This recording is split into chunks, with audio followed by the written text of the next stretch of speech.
Welcome back to TechNet Radio.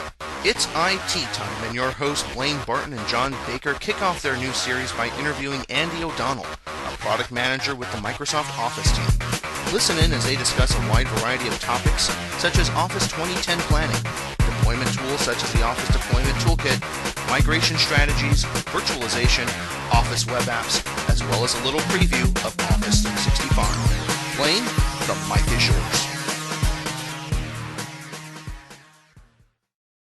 Hello and welcome to IT Time. I'm your host, Blain Barton, a senior IT Pro Evangelist with Microsoft.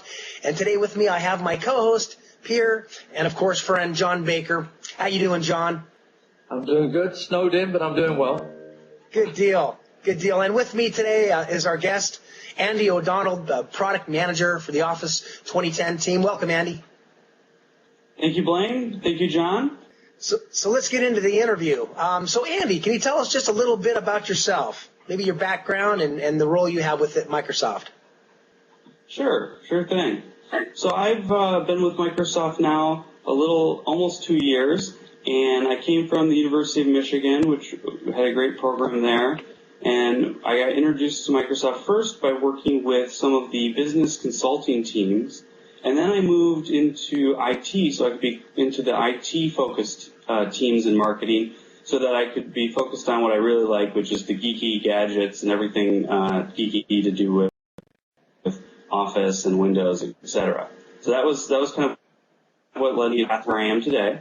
And then, in terms of what I do in my role is that I help support our audience marketing, meaning what are we doing when we talk to an IT pro, how do we make sure we take what the engineers have built and explain it in a way that helps the IT pro do their job and get the most out of the product. So I spend a lot of time talking to the engineering teams and also the teams that help write TechNet and making sure that we're delivering the best content we can for the IT professionals.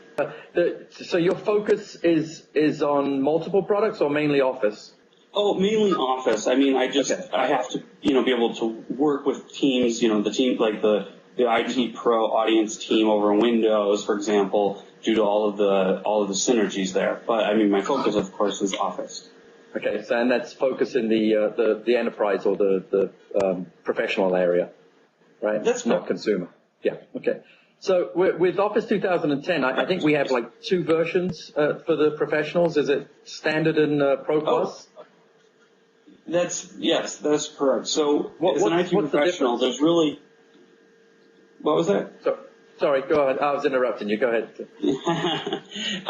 As an IT professional, there's really two versions of Office that you're considering for your business. One is the standard SKU, which includes the 5 main products: Word, PowerPoint, OneNote, Excel, and Outlook. And then there's Professional Plus, which adds to that Access as well as Publisher, the InfoPath suite, and that also has some additional features in Outlook that are very important if you're using the full capabilities of, say, Exchange 2010. Does your group work with any of the deployment tools that would be used to help the IT professional deploy Office in their environment? We sure do, yeah.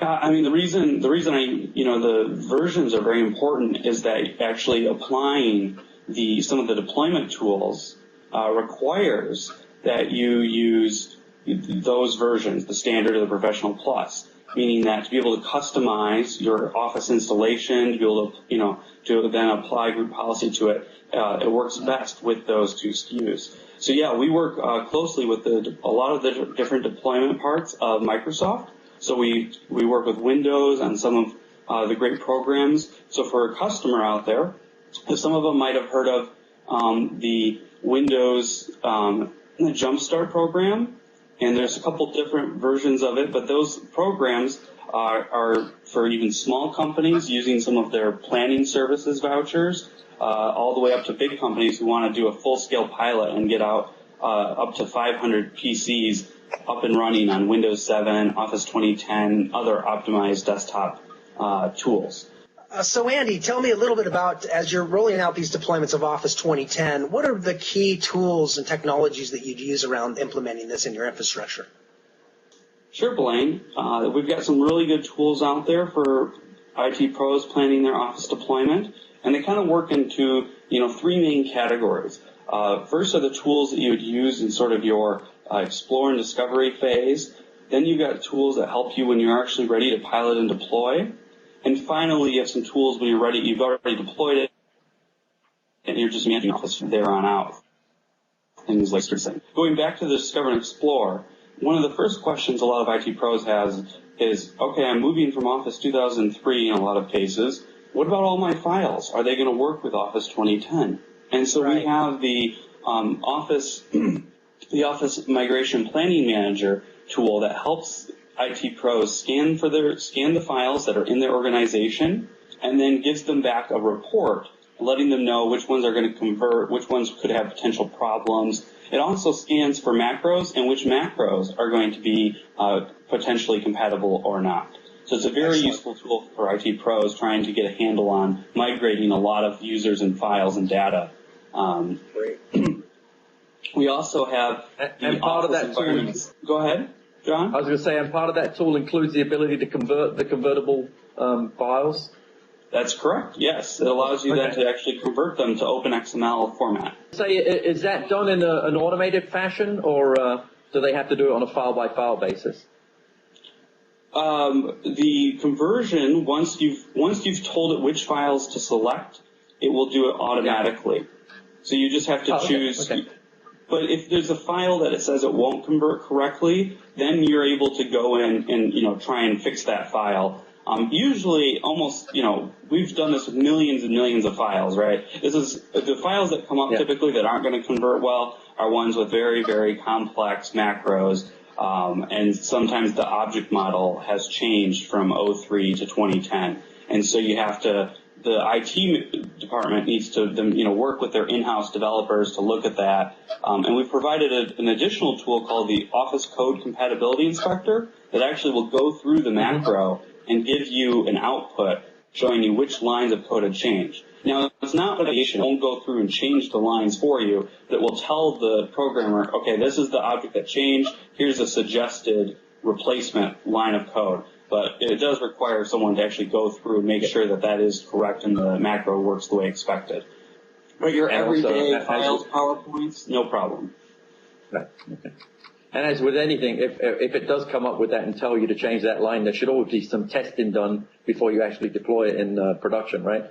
Make sure that the change in the line, right? Exactly. Yeah. Yeah. As well as planning, right? Exactly. That's why these tools are all in that intro part. Yeah. Yeah. Yeah. Yeah. So, Andy, can you tell the audience that's tuned in today a little bit about the Office Customization Tool, or the OCT? Yeah, that's a great follow-up question, Blaine. Once they've done the other planning and assessment tools, they're really ready to customize their image of Office. And some people might be customizing it along with their Windows 7. So if they're doing that, one of the great things about the Microsoft Deployment Toolkit 2010 is we've integrated the OCT into that. So whether a person is whether someone is just deploying Office 2010 by themselves or by itself, or whether they're also deploying it with Windows, there's two great options of how to get to the Office Customization Tool, or OCT as it's known. Once they're in it, there's a lot of options, things to help set up and migrate users, exchange mailboxes, to help set default things like save settings, some default security settings, lots of customization within it, language packs. There's some great articles on TechNet and in depth in all of the things you can do with the OCT. Yeah, that's excellent. I know that even Mr. Baker here has done a lot on the Microsoft Deployment Toolkit 2010. In fact, we've done a few TechNet events. And John, you want to tell us how that process may look if you do in, say, a task sequence, or building a task sequence, for instance? Yeah, it's very. If you haven't used the MDT, it provides a very easy to use tool for deploying both Windows and Office at the same time. So Office is just an application that gets put into the MDT, and that application is included in the task sequence to deploy out to your desktop. So it's very easy to use and makes the deployment very simple. You bet. Hey, Andy, could you tell us a little bit about can you run Office, say Office 2007 and Office 2010 side by side on the same machine? Are there any mishaps with that? Or maybe 2003 and 2010 of Office running side by side, for transitioning people over to the new product? What's the scenario there? Oh, Blaine, that's a great question. This is the Office 2010 is the first version to fully support virtualization using, for example, application virtualization, a tool within the MDOP suite. And yes, so just like the scenario you described, a lot of companies, they've been on 2003 for the last 5-7 years, and they need to help, give users some time to adjust to the new 2010 look and feel. And so they can leave 2003 installed on the machine, give them a virtual Office 2010, and then slowly wean them off of it. Give people, say, 3 months where they know they're going to have both those 3 months. They'll then uninstall 2003 and install 2010 on the metal. Or they could even leave it virtualized if that's their wish as well. So there's a lot of great user scenarios there with the virtualization as a supported deployment method. And that is, so everyone knows, that is at v4.6 and above. So, Andy, there's been some buzz about the cloud. I mean, what's the cloud? And we've heard about this Office 365. Can you give us just a little, 30,000-foot level view of what that is and how that can help somebody in their IT organization to make Office available without implementing it down into the infrastructure itself and using the cloud for that? Sure. Yeah. Office 365 is our, next version of what used to be known as the BPOS suite. And what that really means is that it's going to allow IT the ability to have all of the latest and greatest infrastructure. When I say that, I'm including things like the new Link Server 2010, SharePoint 2010, really cool. Yeah. And Exchange 2010. And so once they have all of that, Office 365 also gives them the option to get Office, the client, which helps you then connect to all of those services.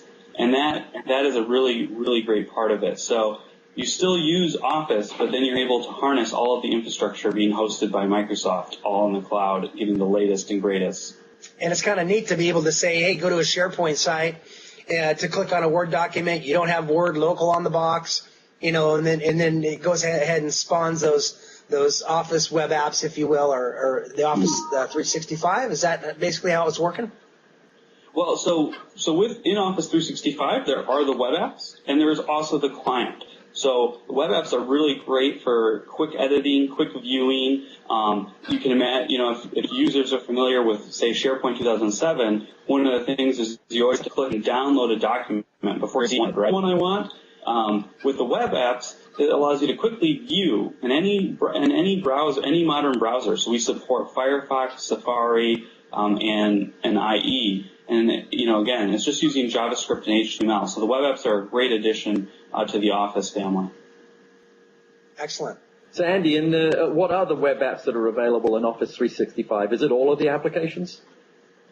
Not all. All is quite a few right now. But what you have today, and again, the Office web apps are available in 365, but they're available today in SharePoint 2010. If you deploy SharePoint 2010, you can also deploy the web apps as long as you have Office. What you get is the Word web app, the Excel web app, the OneNote web app, and the PowerPoint web app. Nice. People always say, why do you call it the web app? Well, actually, the web app name and history goes back quite a ways because we've had the Outlook web app all the way since, I believe, Exchange 2003, maybe even earlier. So it actually is kind of part of that web app family.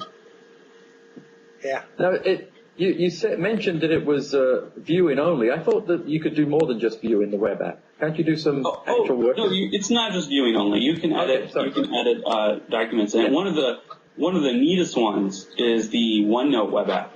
And if you have a Windows phone, with the new OneNote app, you can be editing a OneNote document on your computer, in a web browser, and on your phone all simultaneously. Wow. And you can be sharing that and having other people doing the same thing. That's great. That's really cool.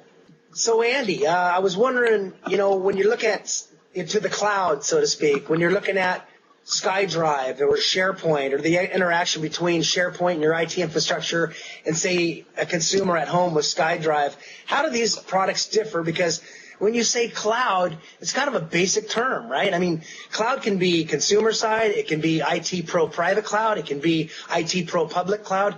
How does that work as far as the Office products? Can you maybe shine some light on that? Sure. Yeah, I think it can be a little bit confusing, but the main thing to remember is, like you said, SkyDrive is for consumers. It's going to integrate some of the Office and in Live. That's where you go for those. For an IT Pro, when you're looking at your business, you really want to be looking at the SharePoint SKUs and seeing how those are going to let you use the Office web apps and a lot of the other Office functionality. And what's important is to think about, okay, yes, you can do something in SkyDrive, but as soon as you need control or you need the ability to go back, say, and find a previous version of a file, or to be able to make a file only accessible to a certain number of people, that's where you really need the power of the SharePoint and what that gives you with its libraries and organization. Yeah, we use that heavily with our content for our TechNet group, for our TechNet events group. Use SharePoint with the versioning for our content. Yeah, even internally on some of the documents we use for with our manager, those types of things, checking and checking out and those types of tasks. Yeah. So, yeah. Well, this has been a great interview, and I want to thank, Mr. Andy O'Donnell, the product manager working in the Office 2010 team, focusing around deployment tools. And, of course, I want to thank my buddy and colleague, Mr. Baker, my co-host.